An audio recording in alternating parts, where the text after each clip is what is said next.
I apologize for putting this video off for so long, but let's just get right into this. I do want to make a disclaimer before I begin this video that this is not a Stephen Curry hate video, as I do actually like him. I do want to congratulate the Warriors on winning their 4th championship in 8 years, and I want to thank them as a Lakers fan for the fact that the Lakers and Celtics are still tied at 17 championships. Congrats to Steph Curry on having that elusive Finals MVP on his resume now.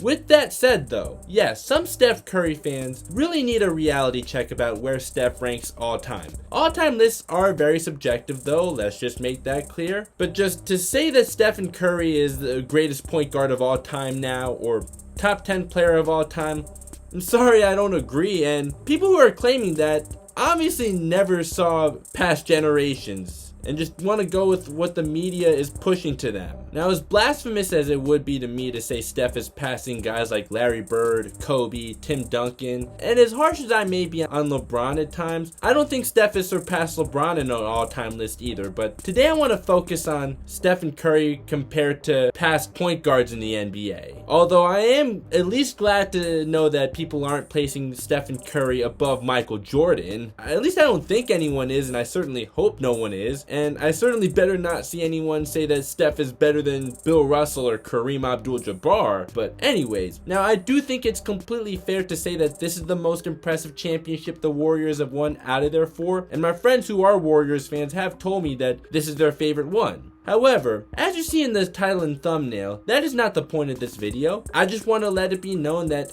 I'm not a hater, but I do have to give some of you guys a much needed reality check. I've seen people say that this makes him the greatest point guard ever, and just keeping it real with you, that is blasphemous! Don't you dare forget that there is still a guy by the name of Earvin Magic Johnson, and yeah, I'm wearing his jersey right now, and he very much does still exist. If you even have the gall to say that Stephen Curry is better than Magic Johnson, you can just tell me that you don't know the history of the game, alright? It was hilarious to me when I was accused of recency bias on my James Harden video, and I just knew that fool who wrote that comment after looking at the thumbnail didn't actually watch the video and decided to write that comment. If you say this championship makes Stephen Curry the greatest point guard ever, or top 5 player of all time, or anything like that, now that is recency bias. Not saying that James Harden is overrated because he's been a playoff choker his whole career, but to not go off on too much of a tangent, back to Steph. If you say he's top 15 all time or 2nd greatest point guard of all time behind Magic Johnson, I'm okay with that, but just better than Magic Johnson or top 10 player ever, I could not disagree with that anymore. But I don't think that it's a conclusive thing that Stephen Curry is the 2nd greatest point guard ever, and I'll talk about other point guards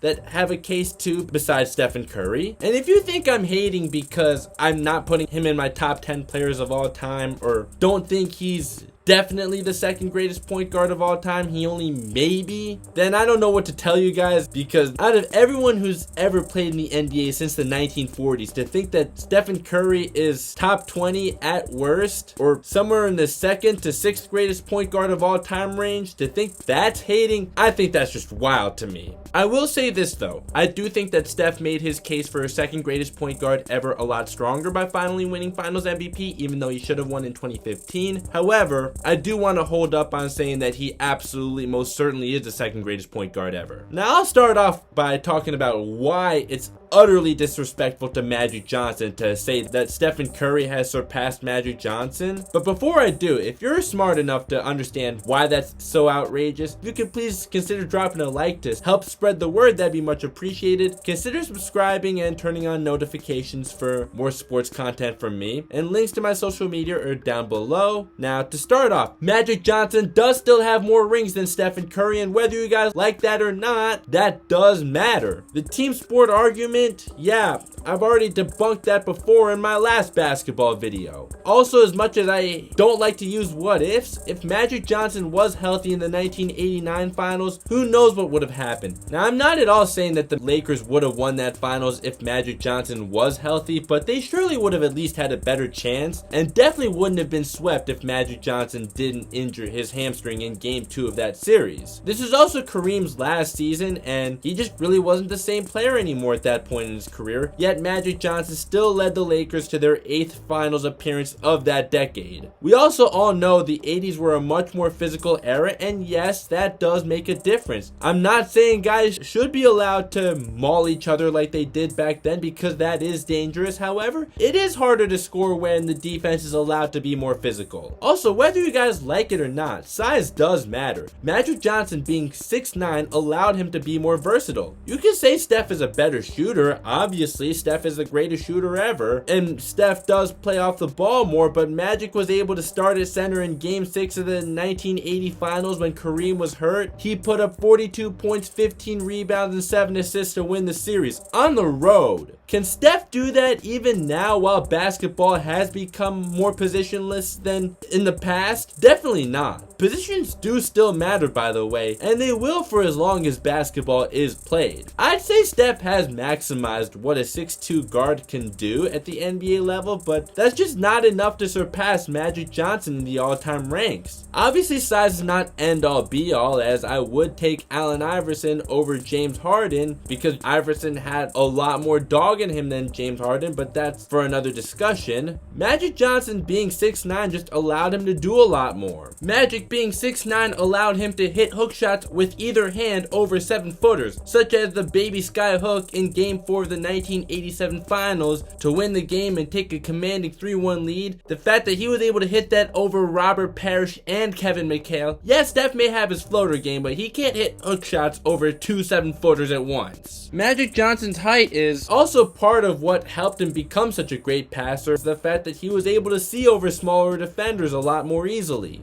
It also helped him become a better finisher at the rim back when there was no defensive 3-second rule and back when there was no restricted area. Now, Steph's ability to finish at the rim is one of the more underrated aspects of his game, but it is reality that it was harder back then than it is now. Now, Steph is a better passer than his assist numbers would indicate. He's playing in a system that has him playing off the ball, and he's a shoot-first point guard. However, there's no way in the world that he is a better passer than Magic Johnson. Magic Johnson was easily better at threading the needle and had the ability to make much more difficult passes than Stephen Curry. When it came to leading fast breaks, I'll go as far as saying that nobody was better at that than Magic Johnson. While Magic Johnson was a pass-first point guard, if he wanted to be a scorer, he definitely could have, as he did average more than 20 points per game a few times in an era with more congested lanes. So if he had a score-first mentality, he easily could have scored 25 points per game minimum in that era, and if he played today, even with a pass-first mindset, without a doubt he would have scored over 25 points per game with today's rules. It's just that much easier to get to the basket when you're not allowed to hand check. If you want to get into Magic Johnson's shooting ability, he definitely would have been able to adjust if he had to, as he did shoot 38% from 3 in the 1989-90 season, which was late in his career, and he did shoot 85% from the free throw line during his career. He just didn't prioritize three-point shooting because that wasn't valued like it is now back in the 80s. We can also talk about how Magic Johnson had a much more immediate impact than Stephen Curry. I don't think that's end-all be-all, as Kobe didn't have that immediate of an impact. In fact, Steph had a more immediate impact than Kobe, yet even without bias, I would say that's definitely blasphemous to put Stephen Curry above Kobe Bryant. However, if you do want to look at immediate impact, I already mentioned what Magic Johnson did in the deciding game of the finals as a rookie to win finals MVP, but want to know what else? The Lakers went from 47 wins and a second round exit before Magic arrived to 60 wins and a championship, with Kareem Abdul-Jabbar, Norm Nixon, and Jamal Wilkes all seeing their scoring averages go up from the previous year. So there's proof that Magic Johnson made his teammates better from the moment he joined the Lakers. Now, I'm not saying Stephen Curry doesn't make his teammates better, because he absolutely does with what he's able to do off the ball, not just when he has the ball in his hands, but there are levels to this, and Magic Johnson's ability to make his teammates better was just on another level. As far as defense goes, neither of them are known for defense, but both have led the league in steals. Magic did it one more time than Steph, though. I do think Steph is a smart defender, just not a lockdown defender. He definitely has made big strides on that end from when he first came into the league, but I think I I would trust Magic Johnson to guard Steph over Steph guarding Magic because Magic has the size advantage. If you don't think Magic would be able to chase Steph around those screens, you clearly don't have a clue of how athletic Magic was. He had to be pretty athletic to lead those fast breaks the way he did. There's also something called freedom of movement that exists today that did not exist in the 80s, which obviously gives Steph an advantage in today's game.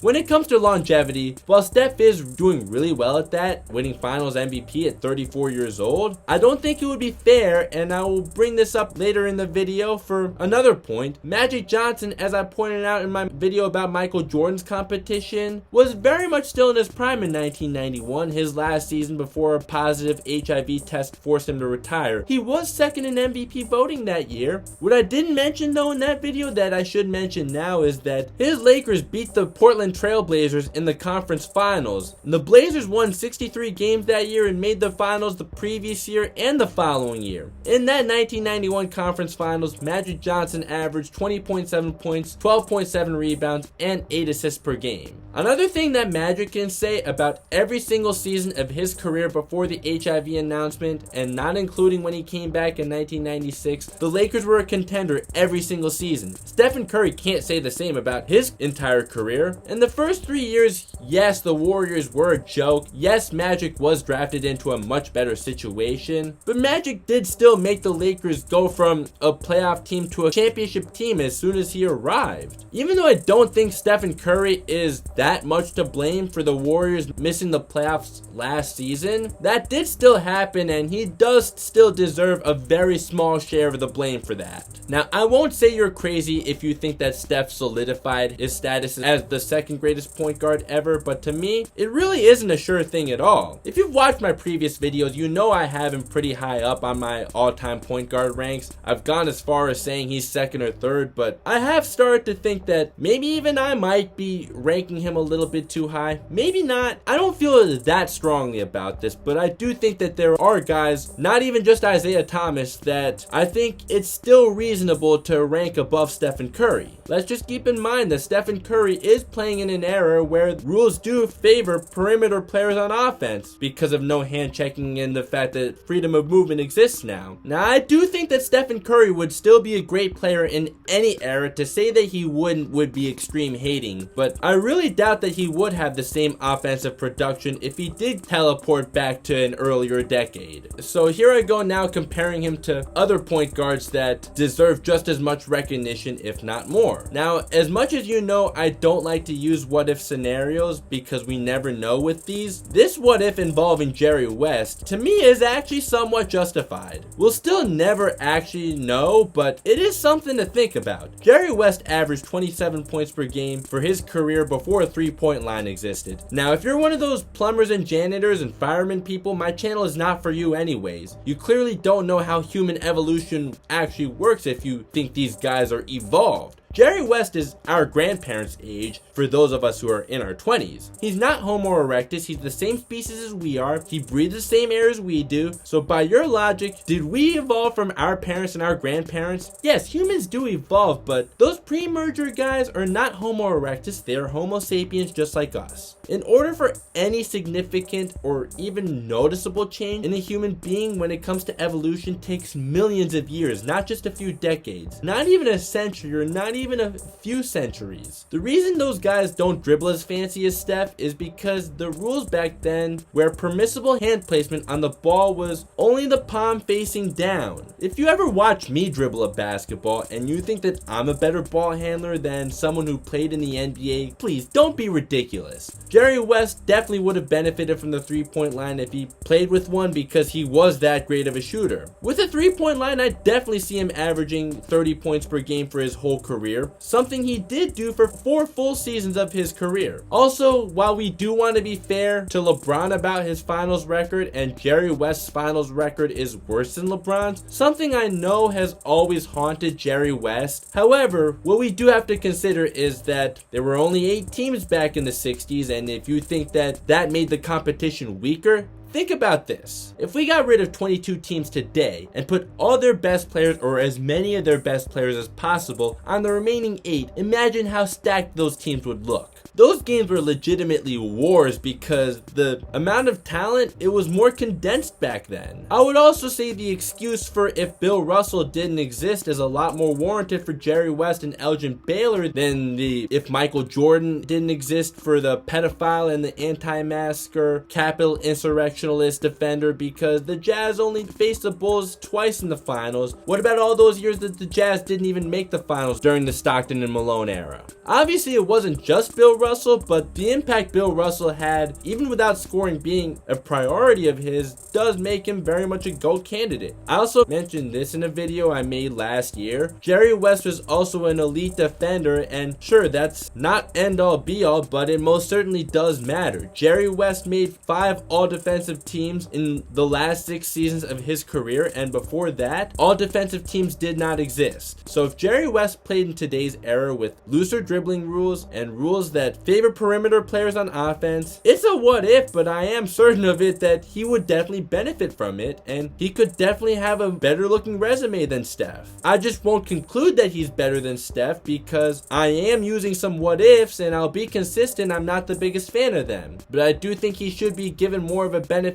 of the doubt when it comes to these what ifs than players from after Bill Russell retired. Walt Frazier is another guy who I don't think you can definitely say is better than Steph, but I think at least has an argument. Walt Frazier also had amazing handles for the dribbling rules that he had to play with. To be able to go behind the back and through the legs with those dribbling rules, it's pretty amazing to me. Walt Frazier was also a very tenacious defender. He was also a really good rebounder for a point guard, averaging nearly 6 per game for his whole career and had a career high of 7.3. And he did also win 2 championships, the first one being against Jerry West, Elgin Baylor, and Wilt Chamberlain. That's definitely better than any competition Steph ever faced. And don't forget Happy Harrison, who averaged 20 points per game for that Lakers team too, although his role was diminished in the finals, which I'll have to look more into why, or you can fill me in the comments if you actually happen to watch the 1970 finals. 1973, again, this time no Elgin Baylor, but Jerry West, Gail Goodrich, and Happy Harrison. Now yes, Willis Reed was the finals MVP both times, but to me Clyde was the leader of those Knicks teams, and he did score 36 points in Game 7 of the 1970 finals. And of course, let's not forget Isaiah Thomas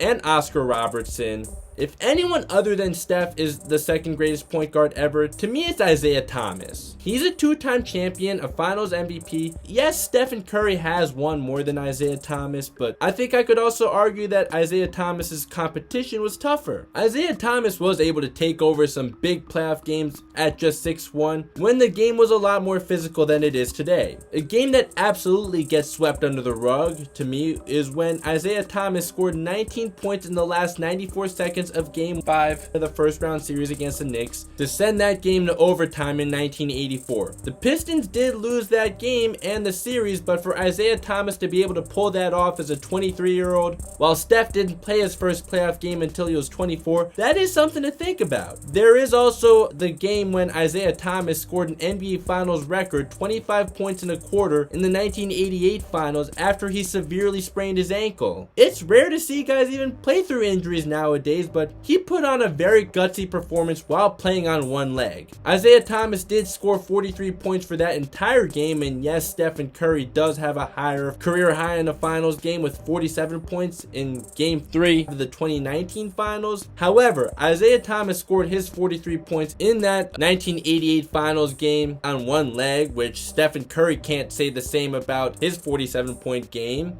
And there's also no way the 2019 Raptors are anywhere near the level of the 1988 Lakers. What both Steph's 47-point game in the 2019 finals and Isaiah Thomas's 43-point game in the 1988 finals have in common, though, is that both of them were on the losing end of those games. Once again, while Stephen Curry is an underrated finisher at the rim, Isaiah Thomas was able to finish at the rim at an elite level without a defensive 3-second rule and without a restricted area. He also played when hand checking was allowed. What else really stands out to me about Isaiah Thomas is that while Stephen Curry or Kyrie Kyrie Irving are clear as day shoot first point guards, while Magic Johnson, John Stockton, Steve Nash, Jason Kidd, and Chris Paul are pass first, Isaiah Thomas was so well balanced you couldn't really say he was either. What might surprise you, even after what I said about Magic Johnson, is that Isaiah Thomas is the only player to average 20 points and 13 assists per game for a full season. Where Steph does beat Isaiah Thomas by a landslide though is longevity, as Isaiah Thomas had to retire when he was just 32 years old after he tore his Achilles tendon, while Steph is still going strong at 34. However, we do also have to consider that medical advancements are much better than ever today, and if Isaiah Thomas had those medical advancements that exist today, perhaps he could have had a longer career even after he tore his Achilles tendon. He likely wouldn't be the same player after that, but he at least would have lasted longer if he did have those medical advancements. One thing I will give Steph though is that the gap between him and Klay Thompson when the dynasty just began, or this year the gap between him and Jordan Poole or Andrew Wiggins or Klay Thompson as the team's best scorer, is a lot bigger than the gap between Isaiah Thomas and Joe Dumars. Lastly, I want to mention Oscar Robertson. Jerry West and John Havlicek have called Oscar the greatest player they ever played against. He averaged a triple-double when that was actually meaningful, not just for the sake of filling up stat sheets. Oscar also averaged 30 points per game as soon as he came into the league, and even averaged nearly 29 points per game against Bill Russell's Celtics as a rookie. Oscar also, being 6'5", allowed him to be a better post player than Steph ever was. Oscar was also an amazing rebounder, obviously, as he was able to average a triple-double for a whole season. And while rebounding numbers in the 60s are something you can say are inflated due to the high volume shooting of that era due to the faster pace, in each of Oscar's first 5 seasons, he was the only guard to even be in the top 20 in rebounding. I also think, considering Oscar was a 84% free throw shooter, he definitely would have benefited from a 3-point line for sure. Steph does have the ring count over Oscar as well, and also Steph was never accused of being selfish or ball dominant like Oscar was as a Cincinnati Royal. However, not only did Oscar finally get his ring while playing alongside then Lou Alcindor, who we all know as Kareem Abdul-Jabbar now, they also set a then NBA record 20 straight wins together. So in the end, I don't think you're crazy if you think Steph is the second greatest point guard ever, but I just don't think it's a sure thing. The only thing that is a sure thing is that he's not better than Magic Johnson, and it's not even close. Magic Johnson is the greatest point guard of all time. It's not even a debate. So that's all I got in this video. If I get any hater comments on here, I'll just laugh because I know you didn't actually watch the video, and if that's the case, I don't really need your support anyways. However, if you are still watching and you did enjoy the video, yes, I know it's a long video and you're definitely a trooper if you're still here. If you could please consider smashing that like button for the YouTube algorithm, that'd be much appreciated. If you want to subscribe and turn on notifications for any future uploads, that'd be much appreciated as well. I'm sorry for not being as consistent as I've been before because, I've been working full time these days and that's made it pretty hard for me, but doing the best I can. So hopefully you guys can bear with me and enjoy whatever videos I do make. Links to my social media are down below. Let me know where you have Stephen Curry in the all-time ranks. Let me know if you think he is the second greatest point guard ever, or if you think that anyone who does have him that high up is severely overrating him even after he won his 4th ring and won Finals MVP. Love to have a discussion with you guys. So that's all for now. If you want to click either of these videos up above, if you haven't watched either of those yet, that'd be much appreciated. Thank you so much for watching. I'll see you next time. Peace.